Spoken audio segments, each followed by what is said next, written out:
যে বন্ধুরা আপনারা স্লোগান বন্ধ করুন। আসসালামু আলাইকুম রহমতুল্লাহ। শীতের সকালে কুড়িগ্রামবাসী আপনারা কেমন আছেন? আলহামদুলিল্লাহ রাব্বিল আলামিন। আমার বক্তব্য শুরু করার আগে আমার সামনে ডান দিকে এখানে শ্রোতা যারা আছেন তাদের প্রতি আমার অনুরোধ যে মিডিয়ার বন্ধুরা তাদের পেশাগত দায়িত্ব পালন করার জন্য এখানে দাঁড়িয়েছে। আপনাদের একটু কষ্ট হবে, কিন্তু আপনাদের এই কথাগুলা ভাবনাগুলা জাতি এবং বিশ্ববাসীকে পৌঁছানোর জন্য মিডিয়া এ গুরু দায়িত্ব পালন করে থাকে। কষ্টটাকে ধৈর্য ধরে বুকে ধারণ করে আপনারা তাদেরকে দায়িত্ব পালনে সহযোগিতা করবেন ইনশাআল্লাহ। আলহামদুলিল্লাহ রাব্বিল আলামিন, ওয়াসসালাতু ওয়াসসালামু আলা রাসূলিহিল কারীম ওয়া আলা আলিহি ওয়া সাহবিহি ওয়া আহলি বাইতি আজমাইন, আম্মা বাদ। বাংলাদেশ জামাত ইসলামী সীমান্তিক জেলা তিস্তা, ব্রহ্মপুত্র এবং গড়াই না ধরলা বিধৌত কুড়িগ্রামের আজকে এই বিশাল মাঠে বাংলাদেশ জামাত ইসলামী কুড়িগ্রাম জেলা শাখা আয়োজিত কর্মী সম্মেলনের সম্মানিত সভাপতি, কুড়িগ্রাম জেলা শাখার সম্মানিত আমির জনাব মৌলানা আব্দুল মতিন ফারুকি, বিশেষ অতিথি বাংলাদেশ জামাত ইসলামী কেন্দ্রীয় নির্বাহী পরিষদের অন্যতম সদস্য, বিশিষ্ট আলেমে দ্বীন, জামাত ইসলামীর কেন্দ্রের পক্ষ থেকে রংপুর দিনাজপুর অঞ্চলের সম্মানিত পরিচালক জনাব মৌলানা আব্দুল হালিম, সম্মানিত অতিথিবৃন্দ, বিভিন্ন রাজনৈতিক, ধর্মীয় ও বন্ধু সংগঠনের সম্মানিত নেতৃবৃন্দ, বিভিন্ন ধর্মের সম্মানিত বিশিষ্ট ব্যক্তিবর্গ, নেতৃবৃন্দ, আমার প্রিয় সহকর্মীবৃন্দ এবং সাংবাদিক বন্ধুগণ, আমি আল্লাহ তাআলার শুকরিয়া আদায় করছি ফেলানিয়ার বাসন্তীদের স্মৃতি বিজড়িত কুড়িগ্রামে উন্মুক্ত ময়দানে দুটি কথা বলার জন্য আল্লাহ তাআলা আমাকে আপনাদের সামনে দাঁড়ানোর তৌফিক দান করেছেন। আলহামদুলিল্লাহ রাব্বিল আলামিন। 1 বছর আগেও বাংলাদেশের জনগণ, মুক্তিপাগল জনগণ এটা চিন্তাই করতে পারেনি, বরঞ্চ লাখো লাখো মানুষ নির্যাতনের শিকার ছিল। হাজার হাজার আলিম ওলামা, রাজনৈতিক নেতৃবৃন্দ, কর্মী সমর্থক দিয়ে বাংলাদেশের সবগুলা জেলকে ভরে রাখা হয়েছিল। 2006 সালের 28 অক্টোবর লগি বইটার তাণ্ডব চালিয়ে বাংলাদেশের রাজধানী ঢাকায় স্পষ্ট দিবালুকে জিরো পয়েন্টের কাছাকাছি পল্টন ক্রসিংয়ে আল্লাহ তাআলার বান্দা 6 জন নিরীহ মানুষকে সেদিন হত্যা করা হয়েছিল। নিতর দেহের উপর দাঁড়িয়ে তারা পৈশাচিক নৃত্য করেছিল। তাদের কলিজা ঠলেনি, চোখে লজ্জা লাগেনি, কোনো কিছুর পরোয়া করেনি, আল্লাহকে ভয় করেনি। পরবর্তী পর্যায়ে তারা দেশকে অস্থির করেছিল। তাদের কারণেই 1/11 তৈরি হয়েছিল। মঈনুদ্দিন ফখরুদ্দিনরা ক্ষমতায় এসেছিল দুর্নীতির বিরুদ্ধে জিহাদ করার ঘোষণা দিয়ে। শেষ পর্যন্ত নিজেদেরই অবস্থা, তারা দুর্নীতিতে আকণ্ঠ নিমজ্জিত হয়ে গিয়েছিল। মানুষ তাকে ঘৃণা করতে শুরু করলো। তারা তখন বাঁচার জন্য নিরাপদ রাস্তা বা সেফ এক্সিট খুঁজতে থাকলো। 2 জন নেত্রী 2টা জোটের তখন নেতৃত্ব দিচ্ছিলেন। একজনকে তারা জানতে চাইল যদি তার জোট ক্ষমতায় আসে তাহলে তারা যে সমস্ত কীর্তিকাণ্ড করেছে সেগুলা নিয়ে কোনো প্রশ্ন তুলবে কিনা এবং তাদের কাজের বৈধতা দিবে কিনা। তিনি জবাব দিয়েছিলেন, জনগণের ম্যান্ডেটে নির্বাচিত জনপ্রতিনিধিরাই সংসদে বসে এই ব্যাপারে সিদ্ধান্ত নেবে। আরেকজনের কাছে গিয়ে বলেছিল, আপনি আমাদেরকে কিভাবে দেখবেন? তিনি বলেছিলেন, আমি তোমাদের কোনো বিষয়ে কোনো প্রশ্ন করব না, তোমাদের সব কিছুর বৈধতা দিব, কাদ্দামা ও আখার, আগে পরে যা করেছে সব কবুল। তারা তাকেই নিরাপদ মনে করে, তার জোটকে বিভিন্ন মেকানিজমের মাধ্যমে কারিগরি করে ইলেকশন ইঞ্জিনিয়ারিং করে তাকে ক্ষমতায় পাঠিয়েছিল। ক্ষমতায় যাওয়ার আগে বহু সুন্দর সুন্দর কথা বলেছিলেন, কিন্তু ক্ষমতায় যাওয়ার পরেই তারা আসল রূপে আবির্ভূত হলেন। 2009 সালের 10 জানুয়ারি তারা শপথ নিলেন, সরকার গঠন করলেন। পরের মাসেই ফেব্রুয়ারি মাসের 25 এবং 26 তারিখ ঢাকার পিলখানায় বিডিআর সদর দপ্তরে নারকীয় হত্যাকাণ্ডের মাধ্যমে বাংলাদেশ সেনাবাহিনীর, দেশপ্রেমিক সেনাবাহিনীর 57 জন দেশপ্রেমিক, চৌকস, মেধাবী, সাহসী সেনা অফিসারকে হত্যা করার মাধ্যমে তাদের ক্ষমতায় এসে হত্যার যাত্রা শুরু করলেন। একের পর এক জাতির উপরে দুর্বহ বোঝা তারা চাপাতে থাকলেন। ক্ষুধার্ত আওয়ামী লীগ জাতির সম্পদ চুরি করা শুরু করলো। সর্বত্র চাঁদাবাজি, লুটপাট, দখলদারি, ঘুষের মাত্রা বাড়িয়ে দিল। তাদের অর্থমন্ত্রী বলল, এটা ঘুষ না, এটা স্পিড মানি। লজ্জা! তাদের শিক্ষামন্ত্রী বলল, আমার মন্ত্রণালয়ে তোমরা ঘুষ খাইও, কিন্তু একটু কমাইয়া খাইও। সেই এরা শিক্ষিত নাকি আসলে এরা কুশিক্ষিত, আল্লাহ ভালো জানে। তারা এক পর্যায়ে গিয়ে পরীক্ষিত দেশপ্রেমিক সংগঠন জামাতের দিকে হাত বাড়ালো। 2010 সালের 29 জুন আমাদের 3 জন প্রাণপ্রিয় শীর্ষ দায়িত্বশীল তৎকালীন আমিরে জামাত, সাবেক মন্ত্রী মৌলানা মতিউর রহমান নিজামী, নায়েবে আমির, শুধু বাংলাদেশ নয় সারা বিশ্বে যিনি মানুষকে কোরআনের মানবিক দাওয়াত দিয়ে বেড়াতেন, যাকে কোরআনের পাখি বলা হতো, আল্লামা দিলাওয়ার হোসেন সাঈদী, তৎকালীন সেক্রেটারি জেনারেল সাবেক মন্ত্রী আলী আহসান মোহাম্মদ মুজাহিদ, এই 3 জনকে কুড়া অজুহাতে, মিথ্যা অভিযোগে নির্লজ্জভাবে তারা গ্রেফতার করল। তারপরের মাসে আরো 2 জন সহকারী সেক্রেটারি জেনারেল জনাব মোহাম্মদ কামারুজ্জামান এবং আব্দুল কাদের মোল্লাকে তারা গ্রেফতার করল। তাদের বিরুদ্ধে সাজানো পাঠানো মিথ্যা মামলা, তাদের মনমতো কোর্ট এবং শিখানো মিথ্যা সাক্ষীর মাধ্যমে তাদেরকে সাজা দেওয়ার জন্য আবার শাহবাগে আসর বসালো। যারা শাহবাগী, বাংলাদেশের মানুষ যখন নির্যাতিত হয় তখন তারা চুপ থাকে, কিন্তু যখন তাদের মন মতো কারো উপরে কিছু হয় তখন তারা গর্ত থেকে বের হয়ে এসে চিৎকার শুরু করে।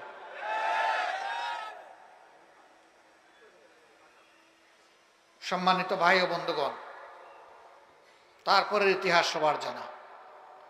জামাতে ইসলামীর উপরে এই বিপদ যখন আসলো, আমরা তখন আমাদের রাজনৈতিক বন্ধুদেরকে অনুরোধ করেছিলাম, বিপদের ঢেউ জামাত পর্যন্ত থামবে না, এই ঢেউ সবাইকে ভাসিয়ে নিয়ে যাবে যদি আমরা সম্মিলিতভাবে ঠেকাতে না পারি।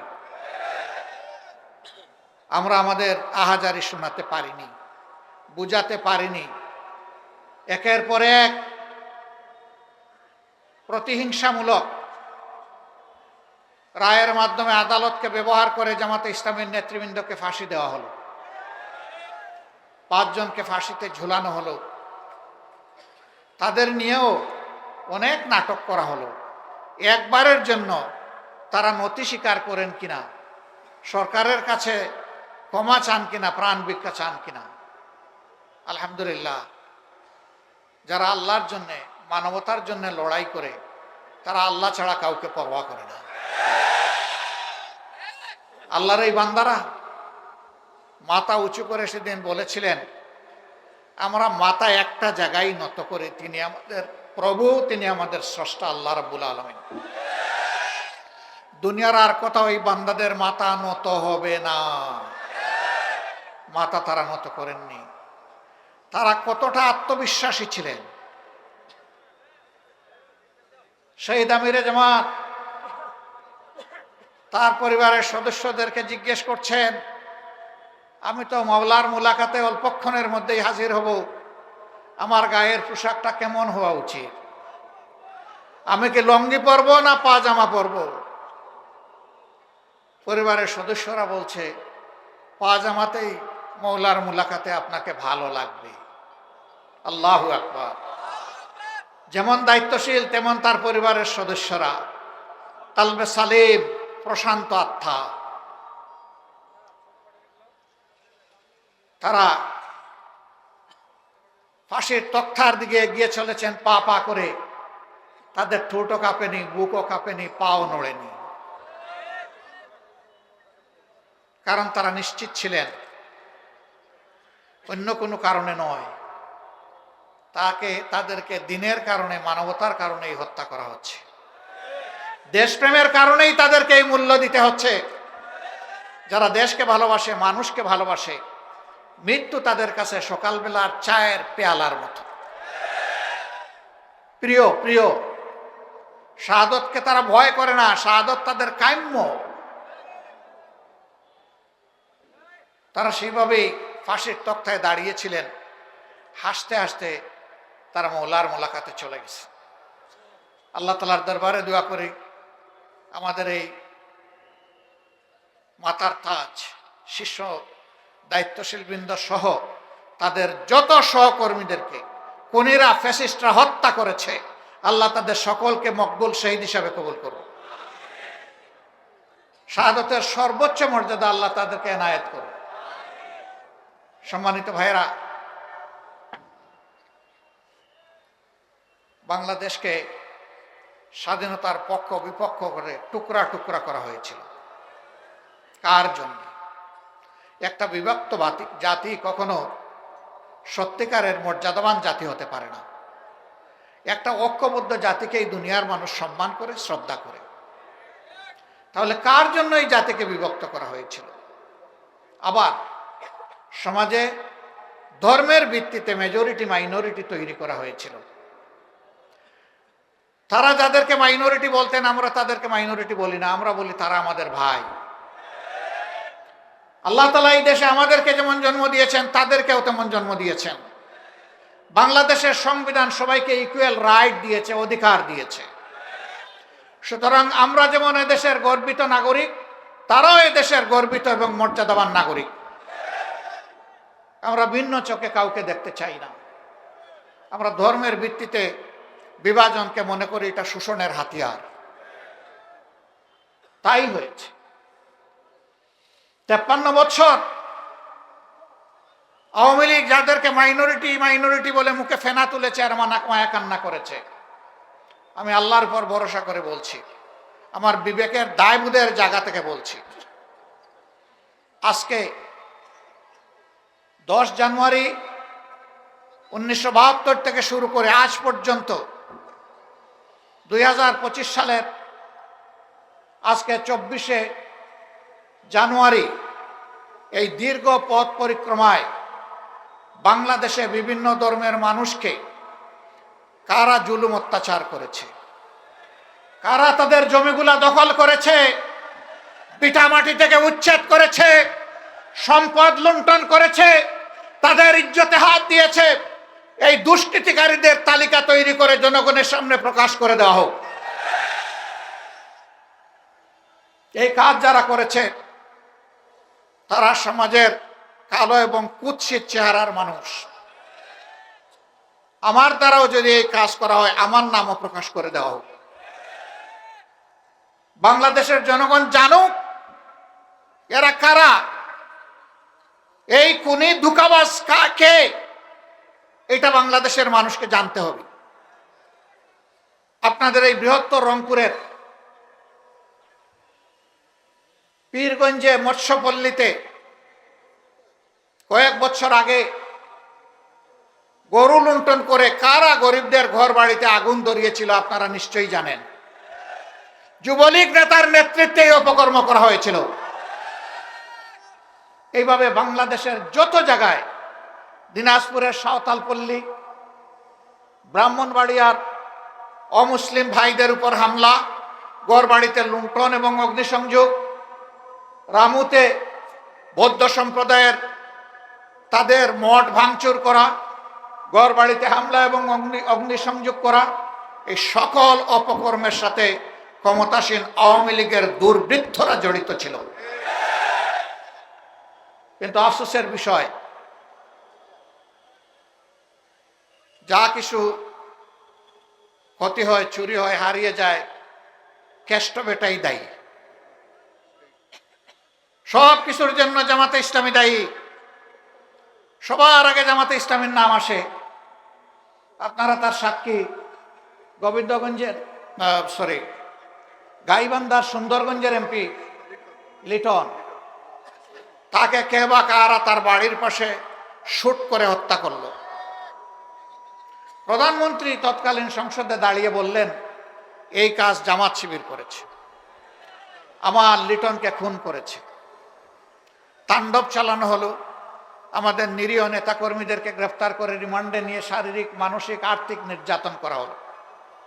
আমরা বললাম যে এই ধরনের নাপাক কাপুরুষোচিত কাজ আমরা করি না, আমরা করি নাই।